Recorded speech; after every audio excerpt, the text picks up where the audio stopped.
میں دیکھتا ہوں کہ عید کو ہم خوشیوں کا اظہار کرتے ہیں۔ جب عید آتی تھی تو حضور کیا کرتے تھے پتہ ہے؟ اب ذرا یہاں دھیان سے سنیں، حضور کی نبوی عید، سنت والی عید کیا ہے؟ اگر آج ایسی عید منا لی سچے دل سے، میری بھی مغفرت اور آپ کی بھی مغفرت ہے۔ لیکن حضور والی عید، نمائشوں والی عید نہیں، لیڈروں والی عید نہیں، علم ظاہر کے پرستاروں کی عید نہیں، حضور کی سنتوں والے عید۔ جب عید آتی تھی تو حضور علیہ السلام یہ کرتے تھے کہ جتنے جنگی قیدی ہوتے، جنگی قیدی جن کو قید میں ڈالا جاتا، حضور فرماتے ہیں قصور کچھ بھی ہو چھوڑو، آج ہماری عید آ گئی، ان سب کو آزاد کر دو۔ حضور سب کو چھوڑ دیتے تھے، سب کو معاف کرو۔ یعنی عید کا دن مسلمانوں کی عام معافی کا دن ہے۔ اللہ فرماتا ہے فرشتوں نماز عید کے لیے جا رہے ہو نا، فرشتے بھی آتے ہیں نماز عید میں شریک ہونے کے لیے، جمعہ میں، عیدین میں، تو کہا عید کے لیے جا رہے ہو نا، تو میرے بندے جتنے نماز کے لیے آئیں گے ان سب کو میری طرف سے پیغام دینا کہ اللہ تعالیٰ نے تم سب کی مغفرت کر دی، تم سب کو معاف کر دیا۔ ہم سب معاف کر دی جاتے ہیں۔ تو اب معاف وہی ہوگا جو کسی کو معاف کرے گا۔ عید کے دن دوستوں سے گلے ملنے والوں، کیا ایسا نہیں ہو سکتا کہ ہم حضور کی سنت کے مطابق عید کے دن دشمن سے بھی گلے مل لیں؟ سگے بھائی کا گھر بازو میں ہے اور ہم عید کے دن نہیں جا رہے ہیں، آپ کی عید نہیں ہے، نئے کپڑے پہنے عید نہیں ہے، بہن ہے گھر میں رو رہی ہے اور آپ سے چھوٹے سے جھگڑے کی وجہ سے آپ اس کے گھر نہیں جا رہے ہیں، آپ کی سب کی عید ہو سکتی، آپ کی نہیں ہے۔ تو آج عید کیسے منائیں گے؟ آپ کو کسی نے کتنی بھی تکلیف پہنچائی ہے، کتنی بھی اذیت پہنچائی ہے، اس کو معاف کرے۔ کیا سوچ کے معاف کرے؟ اس نے آپ کو دکھ دیا، اس نے آپ کو تکلیف پہنچائی، اس نے آپ کو گالی دی، اس نے آپ کو ستایا، اب آپ کی وجہ سے وہ جہنم کا عذاب بھگتے گا۔ بولو تکلیف کس کو ہوگی؟ امتی جہنم میں جائے گا، تکلیف کس کو ہوگی؟ حضور کو ہوگی۔ سمجھ رہے ہیں آپ؟ میری بات آپ کی سمجھ میں آ رہی ہے؟ امتی جہنم میں جائے گا، تکلیف کس کو ہوگی؟ حضور کو ہوگی۔ کیا آپ میں سے کون چاہتا ہے کہ حضور کو تکلیف ہو؟ جب سیدنا فاروق اعظم پر ایک شخص نے حملہ کیا، خنجر سے حملہ کیا، اور آپ زمین پر آ گئے، اور پھر حضرت عبد الرحمن ابن عوف نے نماز پڑھا دی، تو آپ کا پہلا سوال یہ تھا میرا قاتل کون ہے؟ میرا قاتل کون ہے؟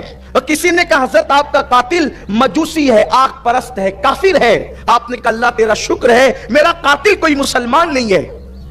تو کسی نے پوچھا فاروق اعظم اگر آپ کا قاتل مسلمان بھی ہوتا تب بھی آپ شہید ہوتے، کیونکہ کسی کو قتل کر دے مسلمان تو بھی وہ شہید ہے، پھر آپ یہ کیوں کہتے ہیں اللہ تیرا شکر ہے میرا قاتل کافر ہے، مسلمان نہیں ہے؟ فرمایا نادان، اگر میرا قاتل مسلمان ہوتا تو میرے قتل کی وجہ سے اس کو جہنم میں جانا پڑتا، اور وہ میرے وجہ سے جہنم میں جاتا، میرے مصطفیٰ کریم کو تکلیف ہوتی۔ تو کافر جہنم میں جائے اس کا ٹھکانہ تو جہنم ہی ہے، میری وجہ سے کوئی مسلمان جہنم میں نہ جائے۔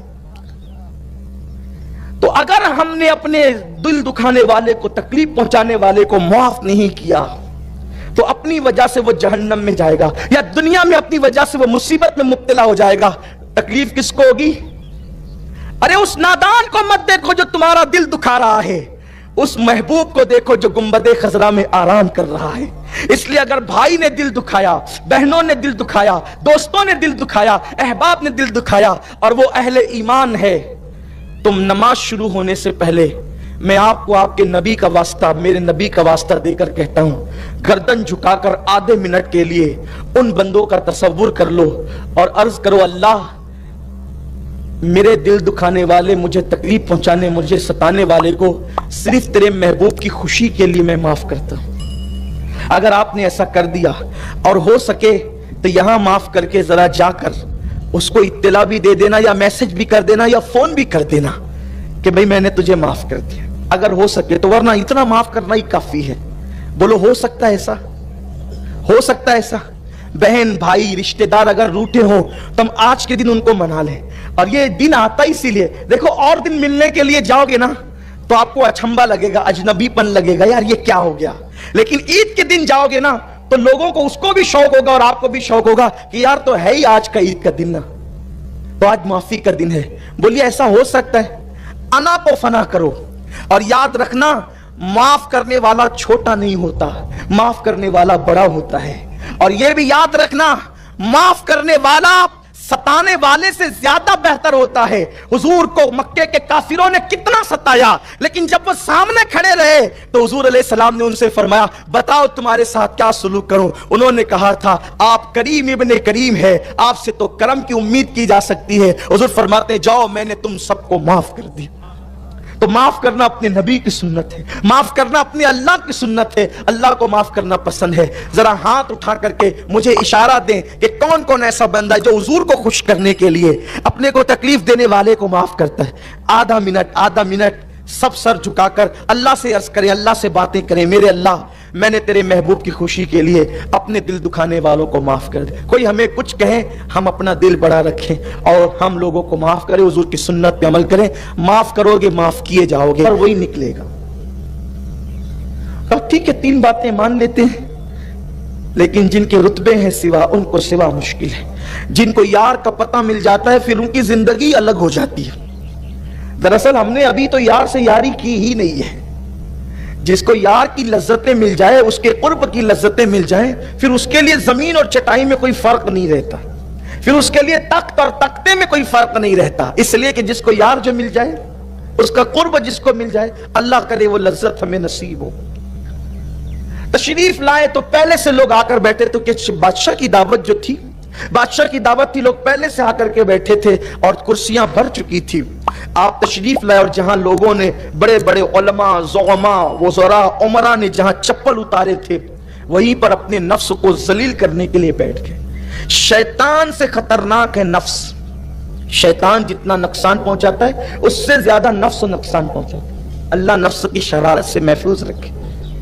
اور رمضان شریف نفس کو کچلنے کے لیے آتا ہے, کیونکہ شیطان تو قید ہو چکا رہتا ہے نا, پھر نفس کو کچلنے کے لیے.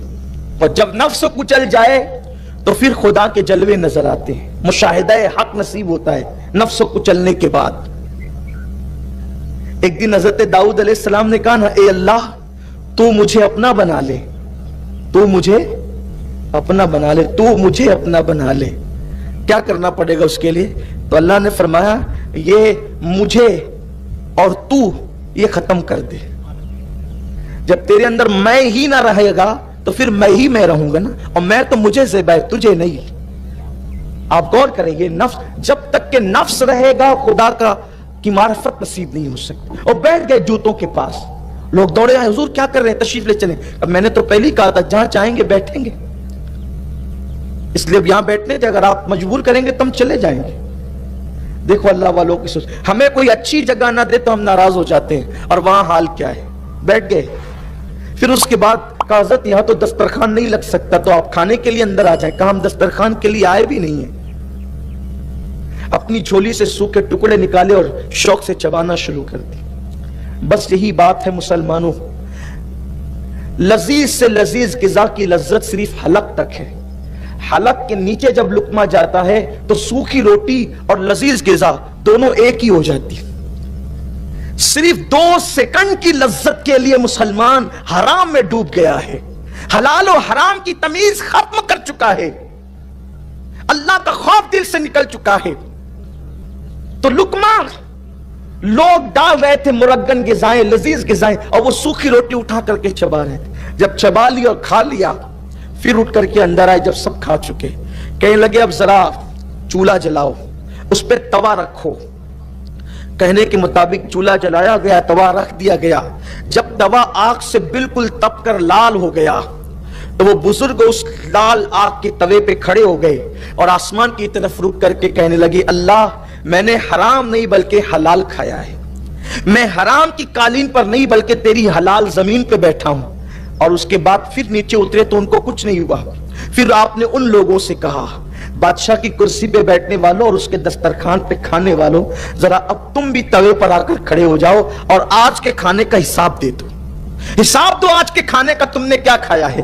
تو وہ کہنے لگے حضرت آپ اللہ کے ولی ہیں, آپ کو کوئی نقصان نہیں ہو سکتا اس توے سے, ہم لوگ ولی نہیں ہے، ہم اس پہ کھڑے نہیں رہ سکتے. تو آپ نے فرمایا نادانو، جب تم آج دنیا کی آگ کے توے پر جو تپ چکا ہے آگ کی حرارت کی وجہ سے، اس پہ کھڑے ہو کر ایک وقت کے کھانے کا حساب اللہ کو نہیں دے سکتے، تو قیامت کے دن تو آگ کا توا نہیں ہوگا بلکہ زمین کو ہی آگ بنا دیا جائے گا، اور پھر اس زمین پر جو آگ اگل رہی ہوگی ایک وقت کا کھانا نہیں بلکہ پوری زندگی کا حساب دینا ہوگا. اس وقت تم کون سے ولی ہو جاؤ گے؟ جب آج ولی نہیں تو اس دن کیا ولی ہو جاؤ گے؟ اس دن اس زمین پر کیسے کھڑے رہو گے؟ اس دن اللہ کو کیسے جواب دے سکو گے؟ رب کی بارگاہ میں کیسے حساب دے سکو گے؟ قرآن کہتا ہے ایحسب الانسان ان یترک سدی، کیا انسان یہ تصور کرتا ہے کہ اللہ حساب لیے بغیر اس کو چھوڑ دے گا؟ نہیں نہیں. عید کے دن خرچ کرنے والوں سنیما گھر میں خرچ کرو گے، ناجائز کٹنگ پہ خرچ کرو گے، ناجائز مقامات پہ خرچ کرو گے، لغویات اور فواحشات پہ خرچ کرو گے. ثم لتسألن یومئذ عن النعیم، اللہ رب العزت تم سے ہر نعمت کے بارے میں پوچھے گا. کہیں یہ عید کا دن یوم عذاب نہ بن جائے، کہیں یہ مغفرت کا دن اللہ کی عذاب میں گرفتاری کا دن نہ بن جائے. احساس کیجئے. اور دوسری بات جو کہنا چاہتا ہوں اختتام پر، بلند آواز سے ذرا درود شریف پڑھ لیں، پورا مجمع مل کے پڑھیں عاشقوں کی طرح کہ عیدگاہ گونج جائے. ایک بار درود شریف بلند آواز سے.